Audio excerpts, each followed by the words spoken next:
Так, мен бүгін мынау қыздарым менен бірге сабақ даярдадым. Анан қызықтай бір абалга туш келип отурабыз. Мектептин окуу китептериндеги мындай бир канча жалганчылыктарга ушул жерден көп болтам. Азыр сиздерге айтып берейин ошону. Так, мына бул 3 класстын кыргыз мектептеги 3 класстын мекен таануу китеби экен. Авторлары Бухова, Салашенко, Шаповалова дейт. Так. Мында Бишкек дейт.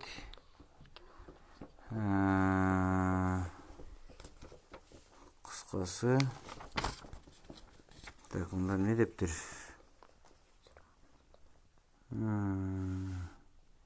Илимий кеңешчиси Шевцов дейт.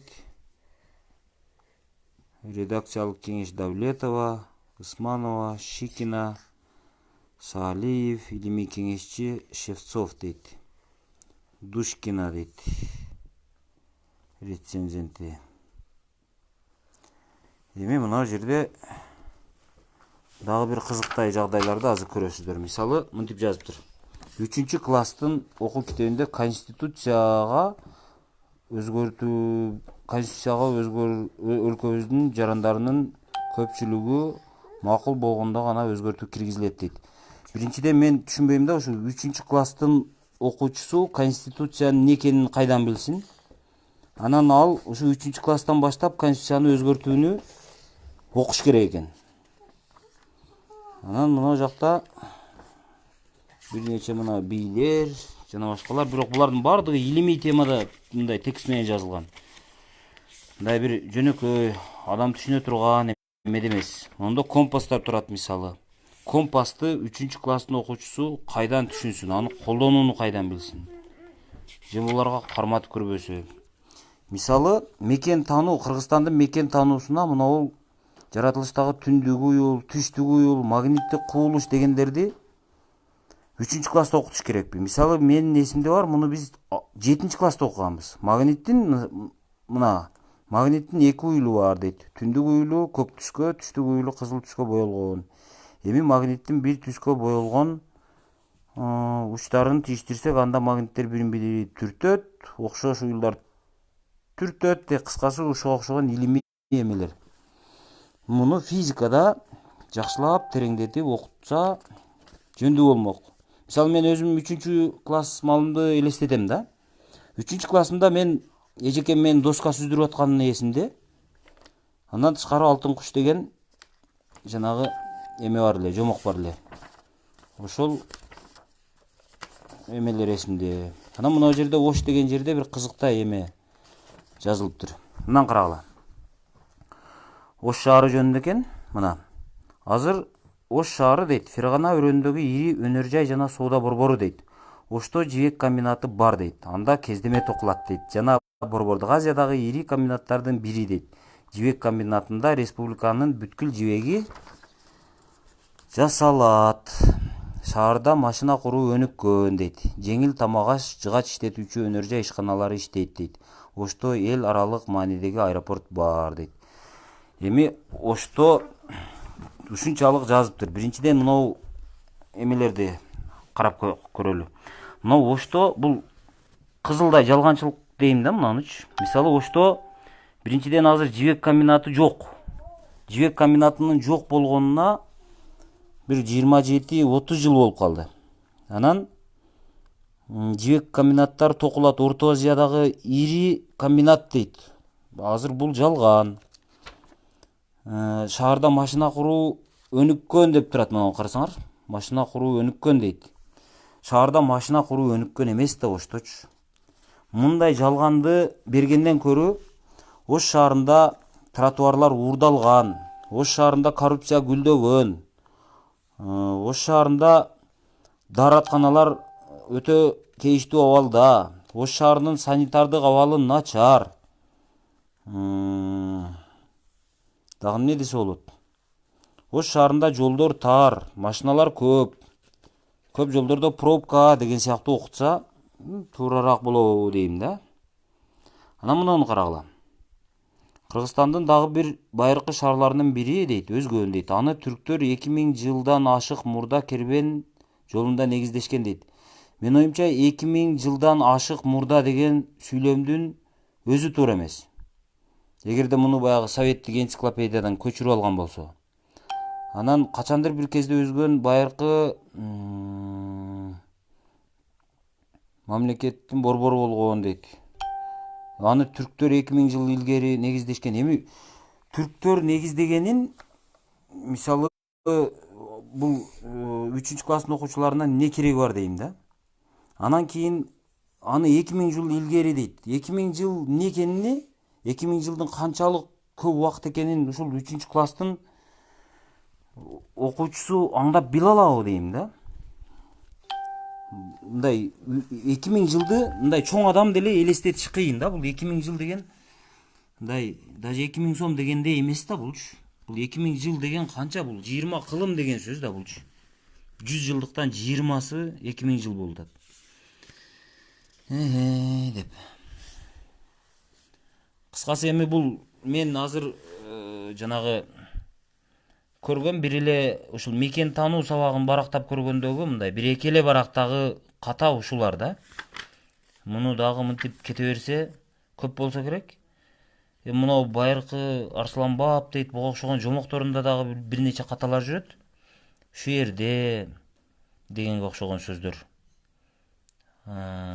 Логикалык каталар, кыскасы. Маалыматтардын эскилиги, жалган маалыматтар көпчүлүгү. Андан көрө ушунчалык мекен таанууну окутат экен. Дагы мына жерде кайсы бир жерде турат? Эме деп деген тесттер турат, бир кызыктай. Азыр көрөсүңөр. Ош шаары менен Каракол жакынбы же эме жакынбы деген сыяктуу.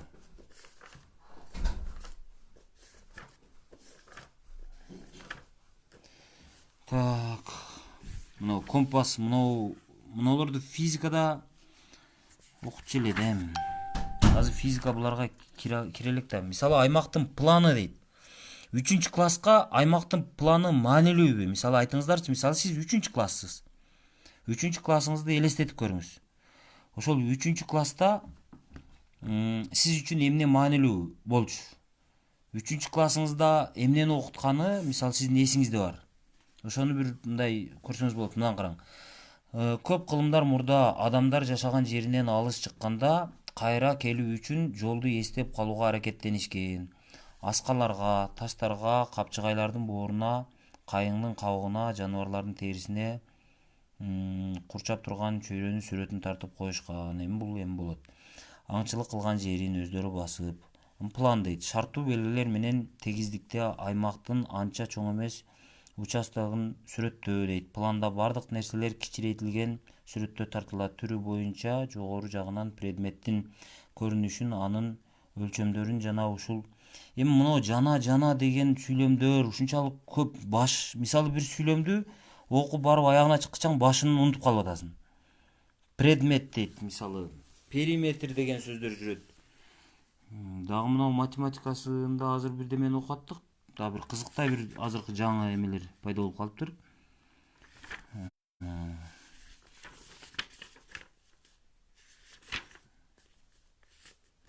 Мунун баарын илимпоздор менен эми мынанда дагы бир эме кылыш керек экен. Мындан карасаңыз, мына кайсы шаардын ортосундагы аралык чоң дейт. Бишкек Ош дейт, Нарын Талас дейт, Каракол Жалал Абад дейт. Мен бул суроонун максатын дагы түшүнгөн жокмун. Анан мындай эмесин дагы түшүнбөдүм да. Мисалы Нарын менен Таластын ортосу мындай эле болушу мүмкүн. Бирок жол мынтип айланып барышы мүмкүн. Мисалы Бишкек менен Ош же болбосо Каракол менен Жалал Абад. Каракол менен Жалал Абад жакын болушу мүмкүн. Бирок ага Бишкек аркылуу барганда мисалы алыс болот да. Бирок билбейм, мен азыр мисалы Бишкек Бишкек менен Ош алыспы же Каракол менен Жалал Абад алыспы? Мисалы мен билбейм. 3 класска ушул зарылбы ушуну билүүчү? Мен билбейм да. 3 класстар машина айдап атабы же? 3 класстар саякатка чыгып атабы өз алдынча? 3 класс үчүн эмне үчүн бул актуалдуу дейм да. Мен ошого мисалы мен акылым жеткен жок. Кайсыл шаар Караколдон эң алыс турат дейт. 3 класс үчүн ушул керекпи? Мисалы география сабагы болсун макул. Кыргызстандын географиясы. Балким 5-6 класста болсун. Билбейм. Дейт.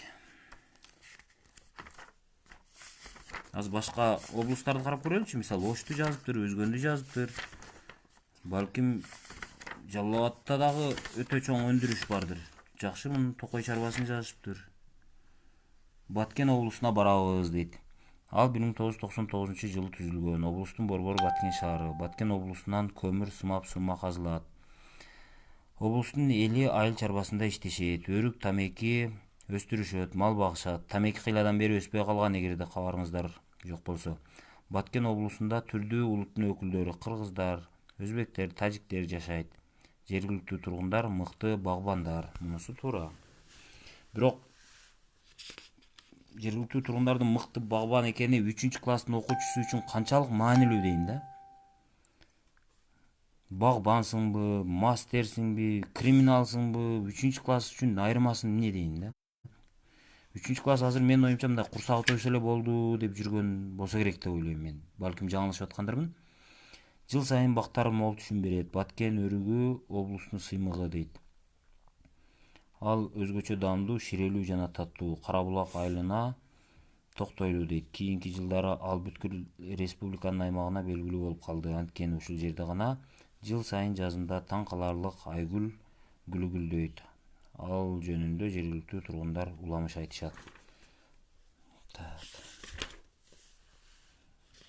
Нарында Токтогул кесип, Ташырабад,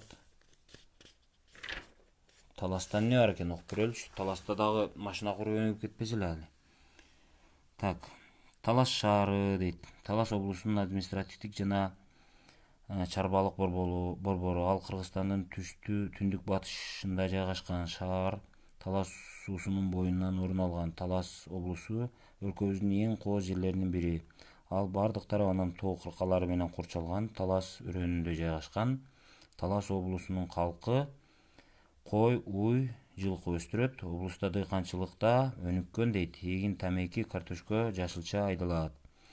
Акыркы жылдары төө бурчак өстүрүлө баштады. Раз ушунчалык болуптур. Төө бурчак, мисалы 3-класстын окуучусуна төө бурчактын маанилүү экени жазылса, демек анын өтпөй атканы, арзан болуп атканы, дыйкандардын ыйлап атканы дагы балким маанилүүдүр. Анда аны да кошуп жазыш керектир эле. Таластын сыймыктуу жери дейт. Манастын күмбөзү дейт. Бул эстелик Талас шаарынын түндүк чыгышта Кеңкол суусунун боюнда Манастын Кароол дөбөсү деп аталган чокусунун этегинде дейт. Уламыш боюнча көп кылымдар мурда бабабыз Манас каза болгондо ага арналып курулуп сөгүүгө ошол жерде коюлган. Мен билбейм, мен даже ушул эме үчүн деле кыйын болсо керек. Манас ушу 3-класстын баласы үчүн билбейм. Кыскасы ушундай туугандар. Мектептеги ошол окуучулардын, балдарыңыздардын китептерин бир катар карап көрсөңүздөр, сиздер деле көп эле бир кызыктарга кабылсаңыздар керек. Балким биздин министрликтин, билим берүү министрлигинин адистери, мына китеп жазгыч окумуштуулар менен макул болорсуздар. Балким мен айткандай жок, бул кандай деп түшүнбөй капа болорсуздар. Бул эми ар кимиңиздердин өзүңүздөрдүн ыктыярыңыздар. Бирок бир назар салып көрсөңүздөр, аябай кызык экен чындыгындачы. Мисалы, биз окуган маалдагы, азыркы окуган маалдагы программалардын мындай айырмасы асман менен жердей экени байкалып турат да. Бирок эң эле өкүнүчтүүсү, макул балдар өнүгүп кетсин, азыркы балдарыбыз гений болуп кетсин. Ошондо деле мындай жок дегенде маалыматты, тексттерди мындай жеңилирээк жазса, анан кийин маалыматтарды чын жазса дейт элем да, мындай жалгандарды кошпой жазса. Мисалы, Ош шаарында азыр мындай өрнөгүнөн өксүгү көп шаарда азырчачы. Мисалы, таштанды маселе, таза суу жок, санитардык абалыбыз кейиштүү абалда, мисалычы, шаардын. Анан булар анын бирин жазбай, келип ошол жанагы качанкы жок болуп кеткен машина куруу, жибек комбинаты дегендерди жазып атышат. Жибек комбинаты жок, дагы кайталап айтам. Мына биз баягы муну Манастын эстелиги турат. Муну жанагы Мырзахматовду ушулга окшогон эстеликтер боюнча көп акча коротуп койду деп өзүн кууп бергенбиз өзүчү. Анан кийин анын кылган иштерди сүрөтүн монтип уялбай эле мектептин китептерине басып отурабыз эми. Акыры бизде бирдеме болуш керек да, мисалы. Мырзахматов туура иштеген болсо, туура дешибиз керек. Туура эмес иштеген болсо, анда мунун кылган иштери окуу китептерине дагы кирбеш керек анда. Эгер мындай саясий жактан алсак. Кыскасы кызык. Бар болуңуздар.